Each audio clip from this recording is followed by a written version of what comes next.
ఇక్కడ తెలంగాణలో పార్లమెంటు స్థానాలకు సంబంధించి గెలుచుకుంటామని ఎంత ధీమాగా ఉన్నారు. కేంద్రంలో కూడా మళ్ళీ మూడోసారి అధికారంలోకి వస్తాము. బీజేపీ ఇండివిజువల్గానే 370 స్థానాలు గెలుచుకుంటుంది. ఎన్డీఏ కూటమితో 400 పైగా స్థానాలు గెలుచుకొని మూడోసారి ముచ్చటగా అధికారంలోకి వస్తామని అంటున్నారు. ఎంతవరకు పాసిబిలిటీస్ ఉన్నాయి దానికి? 100% పాసిబిలిటీస్ ఉన్నాయి. దేశవ్యాప్తంగా ఈరోజు నరేంద్ర మోదీ గారి యొక్క కరిష్మా మనం చూస్తూ ఉన్నాము. మన దేశమే కాదు, ప్రపంచ దేశాలన్నీ కూడా నరేంద్ర మోదీ గారి యొక్క కరిష్మాని అంటే మరి ఎక్కడికి వెళ్ళినా కూడా ఏ రకంగా వారిని వెల్కమ్ చేస్తారో మనం చూసినాము. వారిని స్ఫూర్తిగా తీసుకొని వాళ్ళ ఎన్ని దేశాలు వారిని స్ఫూర్తిగా తీసుకొని వాళ్ళ మెన్షన్ చేస్తూ ఉన్నారు మనం చూస్తూ ఉన్నాం. సో భారతదేశం ఇవాళ ప్రపంచ దేశాలు అగ్రగామి దేశంగా నిలబడాలనేటటువంటి ఒక విజన్తో నరేంద్ర మోదీ గారు ఇవాళ దేశాన్ని పాలిస్తూ ఉన్నారు. ఒక విజన్తో వెళ్తున్నారు. వికసిత్ భారత్ సంకల్పాన్ని దృష్టిలో ఆ సంకల్పంతోనే ముందుకు పోతూ ఉన్నారు. సో భారతదేశం ఈరోజు 11వ స్థానం నుంచి ఉన్నటువంటి ఆ భారతదేశాన్ని ఆర్థిక స్థితిగతులు 5వ స్థానానికి తీసుకెళ్ళిండ్రు. రేపు మళ్ళీ 5 ఏళ్లలో 3వ స్థానంలోకి తీసుకెళ్తాము. సో ఇట్లా మెట్టు ఎక్కి వచ్చే 2047 కల్లా భారతదేశాన్ని ప్రపంచ దేశాల్లోనే అగ్రగామిగా నిలబెట్టాలనేటువంటి వారు ఒక విజన్తో ఏదైతే వెళ్తున్నారో అది సాధ్యం కావడానికి, అది సాధ్యం చేయడానికి అందరినీ కూడా కలుపుకొని చేసేటటువంటి ప్రయత్నం ఏదైతే మోదీ గారు చేస్తున్నారో ఈరోజు ప్రజలంతా వారి యొక్క ఆలోచనల్లో భాగమవుతున్నారు. మేము కూడా మీ తోడు ఉంటాం, మీ వెనక ఉంటామని ఇవాళ నరేంద్ర మోదీ గారిని గెలిపించాలని ఆలోచన చేస్తూ ఉన్నారు. అది 100కి 100% సాధ్యమవుతుంది. 370 ఆర్టికల్ని రద్దు చేసి ఎవరూ కాదన్నారు, అది కాని పని అన్నారు, చేసి చూపించారు. అక్కడ ఎలాంటి లా అండ్ ఆర్డర్ ప్రాబ్లమ్స్ రాకుండా 370 ఆర్టికల్ని రద్దు చేసినారు. సో అందుకని 370 ఆర్టికల్ని రద్దు చేసినటువంటి దీన్ని ఒక ఇన్స్పిరేషన్గా తీసుకొని 370 సీట్స్ ఖచ్చితంగా మనం ఈసారి గెలవాలని భారతీయ జనతా పార్టీ ఒక ఆలోచనతో ముందుకు పోతూ ఉంది. ఎన్డీఏ సర్కార్ మిత్రపక్షాలతో కలిపి 400 సీట్లు దాటాలని. అంటే और एक बार मोदी सरकार, फिर एक बार अब की बार 400 बार, फिर एक बार मोदी सरकार, अब की बार 400 बार, తెలంగాణమే 12 పార్ అనేటటువంటి నినాదంతో ముందుకు పోతున్నాం. సో దేశంలో ఓవరాల్గా కాంగ్రెస్ పార్టీ పరిస్థితి, ముఖ్యంగా తెలంగాణలో అధికారంలోకి వచ్చిన కాంగ్రెస్ పార్టీ పరిస్థితి, ముఖ్యమంత్రిగా రేవంత్ రెడ్డి గారి పనితీరు, వీటన్నిటి గురించి చెప్పాలంటే ఏం చెప్తారు?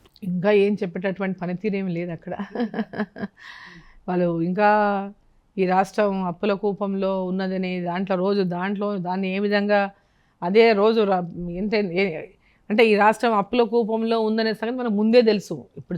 ఇప్పుడు కాంగ్రెస్ ప్రభుత్వం వచ్చినాక కాదు కదా, ముందు నుంచే తెలుసు ఈ రాష్ట్రాన్ని అప్పుల కూపంలో నెట్టేసిండు కేసీఆర్ అనేది. ఎలక్షన్ల ముందు అందరం మాట్లాడినాం, మేము మాట్లాడినాం, వారు మాట్లాడినారు. అయినప్పటికీ కూడా 6 గ్యారెంటీలు హామీ ఇచ్చిండ్రు. 6 గ్యారెంటీలు కాక ఇంకా చాలా ఉన్నాయి. వాళ్ళు ఇచ్చినటువంటి హామీలు 420 దాకా ఉన్నాయి. సో ఈరోజు రోజుకొక బ్యానర్ ఐటెంలో పెట్టి ఈ రాష్ట్రం ఇన్ని అప్పులు ఉంది, దీంట్లో ఇంత ఉంది, దీనికి ఇంత కట్టాలా, దానికి ఇంత కట్టాలని వాళ్ళు ఇచ్చినటువంటి హామీలని దాటవేసేటటువంటి ప్రయత్నం జరుగుతుంది. అధికారంలోకి రాగానే అన్నారు, అధికారం వచ్చింది, రాగానే 100 రోజులు అన్నారు, ఎలక్షన్లు వచ్చినాయి, ఎలక్షన్ల తర్వాత ఇట్లా చూస్తూ మళ్ళీ నెక్స్ట్ లోకల్ బాడీ వస్తాయి, ఆ నెక్స్ట్ ఇంకోటి వస్తాయి, ఇట్లా టైం పాస్ చేస్తూ పోతారు. 6 గ్యారెంటీలు అమలు కావు. 6 గ్యారెంటీలు ప్రజలకు అమలు చేసేది ఉండదు. ఏదో మేము ఆర్టీసీ బస్ ఎక్కించడం అది అయిపోయింది అనేటటువంటి విధంగా ఈరోజు మాట్లాడుతున్నారు. Which is not right on their part. So ఈరోజు నమ్మకం కూడా సన్నగిలింది ప్రజల లోపల. ఈ 6 గ్యారెంటీలు అమలు అవ్వాలంటే జాతీయ స్థాయిలో రాహుల్ గాంధీ గారు ప్రధానమంత్రి కావాలి, మీరు మళ్ళీ ఓటేయండి, 17 స్థానాలు గెలిపించండి, 17 స్థానాలు గెలిస్తే రాహుల్ గాంధీ ప్రధానమంత్రి అయితేనే ఈ 6 గ్యారెంటీలు వస్తాయి అని రేవంత్ రెడ్డి గారు మాట్లాడినారు. దాంట్లో అర్థం ఏముంది? రాహుల్ గాంధీ గారు ప్రధానమంత్రి గారు, 17 సీట్లు రావు, 6 గ్యారెంటీలు కావు. It's very clear. సో ప్రజలందరూ కూడా ఆలోచించాలి. వాళ్ళు అప్పుడే కాంగ్రెస్ పార్టీ చేతులు ఎత్తేసింది. ఖచ్చితంగా తెలంగాణ అభివృద్ధి జరగాలి, గ్రామాల్లో నరేంద్ర మోదీ గారి యొక్క పథకాలు, సంక్షేమ పథకాలు పేదవాళ్ళకు అందాలి. ఇవన్నీ కూడా నాట్ ఓన్లీ సంక్షేమ పథకాలు, అభివృద్ధి పథకాలు, తెలంగాణ కూడా డెవలప్ కావాలి.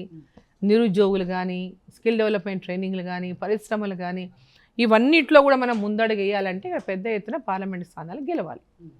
వాళ్ళందరూ కూడా తెలంగాణలో ప్రతి ఒక్క పార్లమెంట్లో భారతీయ జనతా పార్టీని గెలిపించాలి. 10 ఏళ్ళ అధికారంలో ఉన్న బీఆర్ఎస్ పార్టీ పరిస్థితి ఇప్పుడు చూస్తే ఏమనిపిస్తుంది? ఆ పార్టీ గురించి చెప్పాలి. ఇక బీఆర్ఎస్ పార్టీ పాపం 10 ఏళ్ళు అధికారంలో ఉండి మొత్తం ఇక మేమే మాదే రాజ్యం, ఇంక ఎవరు రారి రాజ్యంలో అనుకున్నారు. సో ప్రజలతో ఒకసారి ఇది ఎట్లా తిరస్కరింపబడతాము, మన అహంకారాన్ని ప్రజలు ఏ విధంగా అహంకారాన్ని ఆ, అంటే ఎగ్దమ్ ఆ, పైన ఉన్న వాళ్ళని కిందికి పడేస్తారో ఈ ఎలక్షన్లే దానికి సాక్ష్యం. అధికార అహంకారంతో విర్రవీగితే ఇటువంటి అనేది చాలా స్పష్టంగా ప్రజలు ఇచ్చిన తీర్పు మనకు కనపడతా ఉంది. సో వాళ్ళు ఇప్పుడు కష్టం. భారతీయ జనతా పార్టీ ఆ, భవిష్యత్తులో తెలంగాణలో కాంగ్రెస్ పార్టీ అండ్ ఇప్పుడు ఫస్ట్ బీఆర్ఎస్ పార్టీ అయిపోయింది ఈ ఎలక్షన్లతో. నెక్స్ట్ ఇక కాంగ్రెస్ పార్టీ కూడా ఇచ్చినటువంటి హామీని నిలబెట్టుకోలేరు. ఇప్పుడు కూడా వాళ్ళు కూడా అధికారంతో చాలా పైకి పూర్తిగా అసలు వాళ్ళు నేల మీద ఆంతలేరు ఎవరు. సో ప్రజలకు సేవలు అందించాలి, దేశం అభివృద్ధి, ప్రాంతం అభివృద్ధి ఒక లక్ష్యం పెట్టుకొని పనిచేస్తున్నటువంటి భారతీయ జనతా పార్టీ నరేంద్ర మోదీ గారి నాయకత్వం తెలంగాణలో భవిష్యత్తులో ఖచ్చితంగా భవిష్యత్తు తెలంగాణ భారతీయ జనతా పార్టీని. సో కాంగ్రెస్ పార్టీ కూడా నేను భవిష్యత్తు ఉంటుందని నేను అనుకోను.